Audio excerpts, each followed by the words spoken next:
Markowitz. Today's video, we will talk about the 5 tips as an aspiring manager or as a current manager and how to boost morale in your department. Number 1, you want to develop a positive attitude in the department. Sounds trite, but just notice, are we tending to look at everything that's going wrong? Trust me, that's the easiest path to go on. Practice how you are looking at focusing on things. And if you haven't taken any of these development courses, number 1, Dale Carnegie, How to Win Friends and Influence People. Principle number 1 is do not criticize, condemn, or complain. What you might find is you may not have anything to say for 3 days, maybe a week. If you say nothing to criticize, condemn, or complain, either what's going on in your office or in your personal life, again, it gives you that stop. What am I getting ready to say? If you don't have the fortitude to go sign up for a Dale Carnegie course, I highly recommend it. If you don't, then pick up the book, Emmet Fox, The 7-Day Mental Diet. This is something that accidentally ended on my Kindle when we first started full-timing.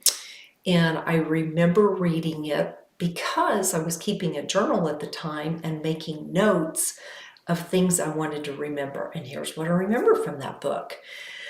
Have a 7-day mental diet. Number 1, don't complain. That's all. And if you find yourself complaining, then you have to start over. I believe it's for 7 days, just like Dale Carnegie. You cannot complain. So if you have a day of just sitting back and observing instead of saying the weather stinks, this Excel spreadsheet's not working, you know what you complain about. That will help interrupt that pattern. And it's an easy read. It's very well worth your time. And the funny thing is, after I read it years later, it popped up in some of the Tony Robbins training I have completed. It's Wayne Dyer refers to it, and that's another story altogether. But pick that up. It's an inexpensive book, again, either on Kindle or have it delivered and read it. You'll become a better leader. You'll become a better person. And number 2, you want to encourage open communication. And as trite as this one sounds, this can be the one that's going to be the most challenging for you, because you may say to an employee, this is not working out. We need to have a talk about this. And they may immediately go into this contraction defensive mode. And this is your cue. Do you need to step back and evaluate, am I a good communicator? And you may be a very good communicator. And younger people, as a generalization, are very thin-skinned. I have the book on my Kindle. I'm going to read about that and how we got there. But again, this is about you becoming a better leader. So what are your communication styles? And let's say you have 5 people and 4 they respond to you, and you have that one person who's always like this. This is your learning point. How do you become that communicator with that person? Do you have to take a moment to say, hey, Marianne, we need to have a talk, and this is what we're going to talk about, and kind of, lay the groundwork, and then take a break, and then come back to it. There are many, many things you can do. I would recommend asking your HR department to bring in a strong business coach who's very well versed in either DISC or Strength Finders, 2 of my favorites.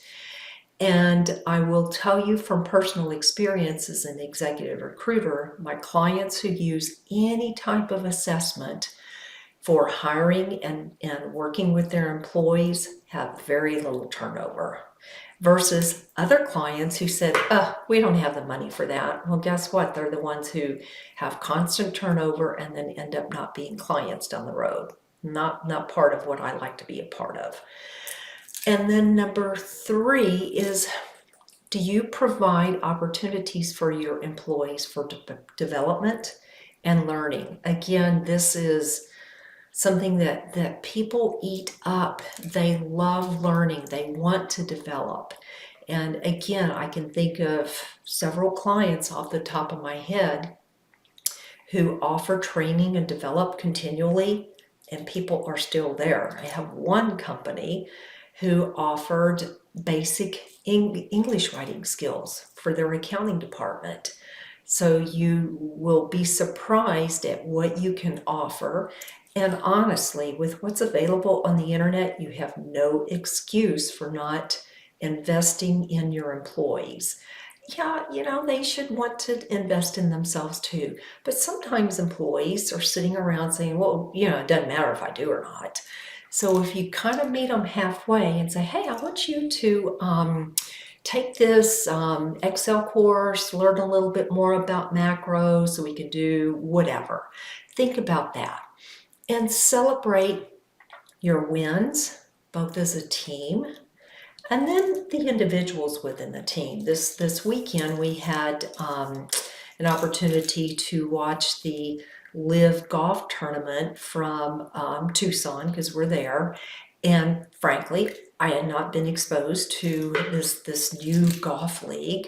And it is actually very cool because they have reinvented golf. You have a team. And it was so interesting. One young man had not won a golf tournament since 2015. And then he joined this organization, part of a team, and he said it made all the difference in the world because his teammates were encouraging him. So can you foster that as a team, but we're still going to show appreciation and wins for you individually? Just think about that and tune in. They're going to be in Orlando this next week. And it could be a learning experience for you to see golf reimagined. How can you reimagine your department and show appreciation for your employees' efforts? I always love to incorporate Friday wins with my, when I did my group coaching, that was something big for us before our meditation. And I still get emails from people, hey, here's Friday, this is what I accomplished. So start looking at how can you celebrate little wins. Maybe have a Friday morning coffee, and it doesn't have to be long. Give it 15 minutes and say, hey, what did we accomplish this week as a team? And then give some accolades, but let the team members individually talk about what they feel like they accomplished, and you will be surprised. All right, great to see you.